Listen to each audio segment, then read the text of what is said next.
क्या नीतीश कुमार ओवैसी की पार्टी को बिहार में तोड़ने वाले हैं? क्या बिहार में एआईएमआईएम के विधायक जेडीयू के साथ आ जाएंगे? नमस्कार, मैं हूं इंद्रमोहन, आप देख रहे हैं बिहार तक। दरअसल बिहार विधानसभा का बजट सत्र चल रहा है। इसी दौरान जब राज्यपाल के अभिभाषण के जवाब में नीतीश कुमार बोल रहे थे, तभी एआईएम के अख्तरुल इमान ने पूर्णिया को राजधानी बनाने का मुद्दा उठाया, जिस पर बोलते हुए नीतीश कुमार ने इस मुद्दे को सिरे से तो नकार ही दिया, लेकिन उसके बाद जो कुछ कहा, फिर से यह सवाल उठने लगा है कि क्या विधानसभा चुनाव के बाद जेडीयू दूसरे पार्टियों के विधायकों को तोड़ेगी। सबसे पहले आपको विधानसभा का वो हिस्सा दिखाते हैं जिसमें नीतीश कुमार ने अख्तरुल इमान को जवाब दिया। हम लोग लाख चाहते थे, उद्योग उस तरह से नहीं बढ़ा। अब उद्योग को बढ़ाने के लिए भी और काम कर रहे हैं हम लोग, वो एक अलग विषय है।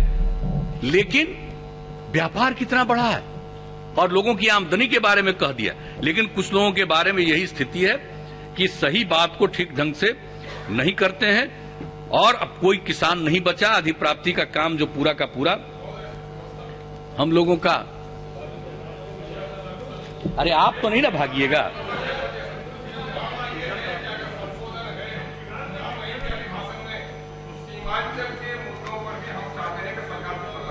बैठ जाइए, आप चिंता अंतिम तक सुनिए। आप अभी आ गए हैं जीत करके। अरे भाई ठीक है, आप अरे आपको तो जानते ना जी, आप तो जानते हैं ना, आरजेडी जेडीयू से लेकर के अब तीसरी पार्टी में आप पहुंचे हैं। तो अब सीमांचल की चिंता हम लोगों को, सीमांचल की चिंता कोई आज से है?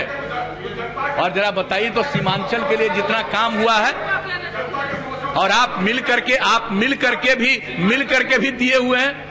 एक एक चीज सीमांचल ही क्यों, पूरा का पूरा पूरे बिहार के लिए हम लोग काम कर रहे हैं। सीमांचल के लिए, मिथिला के लिए, इसके लिए काम नहीं कर रहे हैं। और हर जगह हर क्षेत्र के लिए हम लोग प्रतिबद्ध हैं। तो एक बात जान लीजिए, उसकी चिंता मत करिए। आपके मन में कोई सुझाव खास हो तो आकर के देके बताते जाइए। ये राजधानी वाला बेकार चीज है, ये फालतू बात है। राजधानी बिहार का पटना और था दूसरा झारखंड, अब जो बन गया है रांची में, तो हम लोगों के आने के पहले, बहुत पहले ना बंद हो गया था। अकेला यही राजधानी थी, रांची वाली राजधानी तो बंद हो गई थी बिहार के बंटवारे के पहले। तो अभी जो कहिएगा, बैठ जाइए, माननीय सदस्य साहब बैठ जाए, सुने पहले पूरी बात को। अननेसेसरी ये सबसे मैं साफ, आप बैठ जाए। ये जिनको करना होगा हमारे बाद जो करें, सबकी अपनी इच्छा। लेकिन मैं कहता हूं अनावश्यक, ये राज्य बहुत बड़ा नहीं है। क्षेत्रफल के हिसाब से, एरिया के हिसाब से 12वां नंबर है, बता दिया। और आबादी के हिसाब से तीसरे नंबर पर है देश में। और हर प्रकार का हम लोग काम कर रहे हैं। आप सिर्फ राजधानी को यहां से वहां हटा दीजिएगा, क्या हो जाएगा उससे? कोई उससे फर्क पड़ता है? और हम लोग राजधानी पटना आने के लिए, जो सबसे दूर का इलाका है, उससे पटना आने के लिए 5 घंटा से अधिक समय नहीं लगे, ये सारा काम कर रहे हैं। जो आएगा लौट करके जाएगा, हर तरह की बात कर रहे हैं। इसलिए उन बातों को नहीं, हाँ, लेकिन लोगों के बीच में अपनी बात रखने के लिए स्वतंत्र हैं।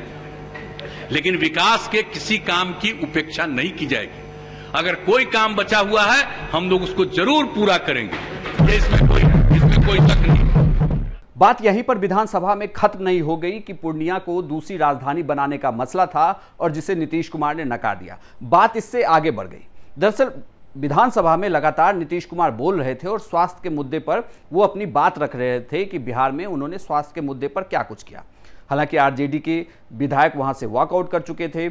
उसके बाद अख्तरुल इमान के साथ एआईएमआईएम के विधायक भी जाने लगे, जिस पर नीतीश कुमार ने उन्हें फिर टोका और जो कुछ कहा, वहां से ये संभावनाएं बढ़ने लगी कि बिहार में आगे की सियासत किस तरीके से होने वाली है। और शिक्षा के बारे में कुछ संक्षेप में हम आपको बता देते हैं कि पहले क्या था 5-6 में, अब तो चल गए, क्या बताएं। 5-6 में भाग गए, अब कहीं बाहर से सुनेंगे तो हम बता देते हैं। दरअसल नीतीश कुमार का यह इशारा 28 जनवरी की उस मुलाकात की तरफ था जिसमें एआईएमआईएम के 5 विधायक नीतीश कुमार से मिले थे। दरअसल उस वक्त ये कहा गया था कि ये मुलाकात सीमांचल के विकास के लिए था। इन विधायकों ने सीमांचल के विकास के लिए नीतीश कुमार को एक पत्र सौंपा था और कहा था कि सीमांचल के विकास पर मुख्यमंत्री ध्यान दें। नीतीश कुमार ने उस वक्त भी कहा कि हम पूरा ध्यान देंगे, बल्कि विधानसभा के बजट सत्र में भी ये कहा कि सिर्फ सीमांचल ही क्यों, मिथिलांचल और पूरे बिहार के विकास पर हम ध्यान देंगे। लेकिन जो तंज था वो नीतीश कुमार का साफ था कि आज आप सबको साथ लेकर जा रहे हैं, ऐसा ना हो कि सारे विधायक ही आपका साथ छोड़ दें। अगर ऐसा होता है तो एआईएम के विधायक भी जेडीयू में शामिल हो सकते हैं। हालांकि बिहार में ये कहा जा रहा है कि जिस तरीके से सीमांचल में एआईएमआईएम ने प्रदर्शन किया, उसके बाद ही ओवैसी की पार्टी अब बंगाल का चुनाव भी लड़ने जा रही है और जो बिहार और बंगाल का बॉर्डर वाला जो हिस्सा है वहीं पर वो अपने मोस्टली उम्मीदवारों को चुनाव मैदान में उतारेगी। बल्कि बिहार में जो एआईएमआईएम के 5 विधायक हैं उन्हीं को कमान ओवैसी ने दी है बंगाल की। अब देखना ये दिलचस्प होगा कि क्या नीतीश कुमार ने जिस ओर इशारा किया है, क्या बिहार में आगे की राजनीति एआईएमआईएम की इसी तरफ जाती है, क्या उसके विधायक टूटते हैं और वो जेडीयू से हाथ मिलाते हैं। ये वीडियो आपको कैसी लगी हमें कमेंट बॉक्स में लिखकर बताइएगा। अगर यूट्यूब पर देख रहे हैं तो पेज को सब्सक्राइब जरूर करें, फेसबुक पर देख रहे हैं तो फॉलो और लाइक जरूर करें और ट्विटर पर बिहार तक को फॉलो करना ना भूलें। धन्यवाद।